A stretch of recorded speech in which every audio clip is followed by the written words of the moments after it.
Hi అండి, మార్కెట్లో లేత బూడిద గుమ్మడికాయ దొరికితే తీసుకొచ్చాను. దీంతో న్యూట్రియంట్ రిచ్ జ్యూస్ ఎలా ప్రిపేర్ చేయాలో చూపిస్తాను.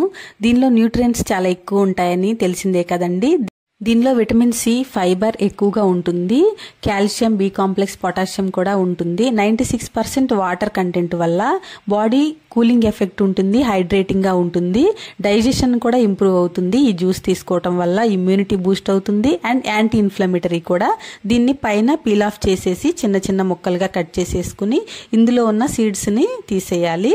ఇలా మిక్సీ జార్లోకి వేసుకుని గ్రైండ్ చేసుకుని మెత్తటి పేస్ట్ లాగా చేసుకుని కాస్త వాటర్ యాడ్ చేసేసుకుని స్ట్రైనర్లో పల్చటి క్లాత్లో వేసేసుకుని గ్రైండ్ చేసుకున్న దాన్ని గట్టిగా స్క్వీజ్ చేసేసుకోవాలి.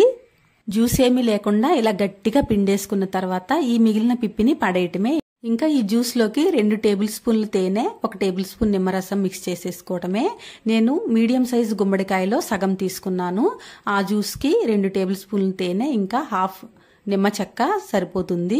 ఇలా మిక్స్ చేసేసుకుని ఇంకా జ్యూస్ తీసేసుకోవటమే. ఎర్లీ మార్నింగ్ తీసుకుంటే ఎంటీ స్టమక్ తో వెయిట్ లాస్ కి హెల్ప్ అవుతుంది. మీరు కూడా వీక్లీ 3 times అన్నా ఇది తీసుకోవడానికి ట్రై చేయండి. Thanks for watching.